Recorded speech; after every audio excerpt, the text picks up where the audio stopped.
High friends, the forest Andrea Jeremiah, Salim Ghouse నటించిన ఈ cinema ఎలా ఉందో చూద్దాం. ఇది సినిమా అనడం కంటే సినిమా నేర్చుకోవడం ఎలాగో ప్రాక్టీస్ చేయడం కోసం ఈ సినిమాని తీసినట్లు అనిపిస్తుంది సినిమా చూసాక. సినిమా ఫస్ట్ హాఫ్ ఇద్దరు అమ్మాయిలు సైకిల్ మీద వెళ్ళి పొలాల గట్ల మీద జింగి చక్క అని డాన్స్ వేసి ఒక అమ్మాయి ఇంటికి వెళ్ళిపోతే ఇంకొక అమ్మాయి తుప్పల దగ్గర ఉన్న చిన్న చెరువు దగ్గర ఒక టాయిలెట్ వేసుకుంటూ ఉంటాడు.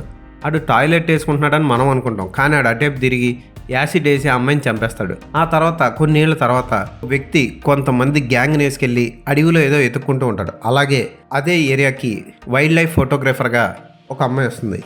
అక్కడున్న ఫారెస్ట్ ఆఫీసర్ భయపడిపోయి మంజుమేల్ బాయ్స్ సినిమా చూసి ఇన్స్పైర్ అయిపోయి ఓ లోయలో పడిపోతాడు. అక్కడి నుంచి హీరోయిన్ ఫస్ట్ హాఫ్లో ఒక్కసారి అలా కనపడి అడవిలో కొంచెం అటు ఇటు వాకింగ్కి వెళ్తుందంటే సినిమా ఇంటర్వెల్ అవుద్ది.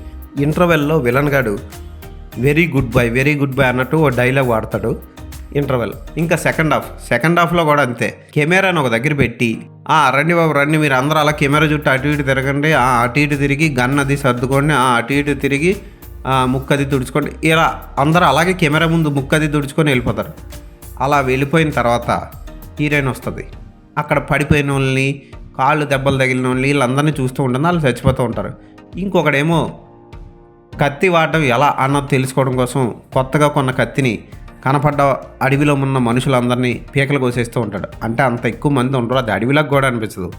ఏదో ఫామ్ హౌస్లో మాకు ఫామ్ హౌస్ ఉంది, ఇక్కడ షూటింగ్లు తీసుకోవడం కోసం మేము ఈ సినిమా తీసి పెట్టాం చూడండి డెమోకి అన్నట్లు తీశారు.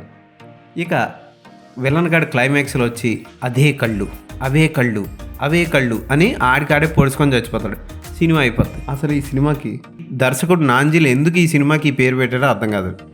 అంటే ఫారెస్ట్ని చూపిస్తాం, మీరు వచ్చి ఫారెస్ట్ని చూడండి, ఇక్కడ కథ ఉండదు పాట ఉండదు అని చెప్పడానికేమో. పోనీ ఆండ్రియా జెర్మియా నటించడానికి ఏమీ లేదు, కేవలం యుగానికి ఒకటి సినిమాలో ఒక black t shirt, black top, military pant ఒకటి వేసుకొని తిరుగుతూ ఉంటుంది అంతే. అంతకుమించి ఆవిడ చేసింది ఏం లేదు. క్లైమాక్స్లో కూడా ఒక కత్తి పట్టుకొని విలన్ పడవలేక గిలగిల కొట్టుకుంటూ ఉంటుంది. అంతకుమించి చేసింది ఏం లేదు.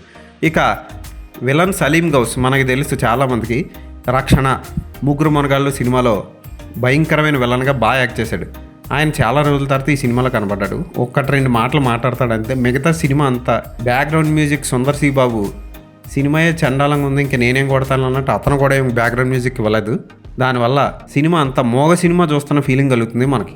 మొత్తానికి ఈ సినిమా చూడడం మనకి టైం వేస్ట్. ఈ సినిమాకి నేను ఇచ్చే రేటింగ్ 1/5. ఈ సినిమా తమిళ్లో థియేటర్లో మాత్రమే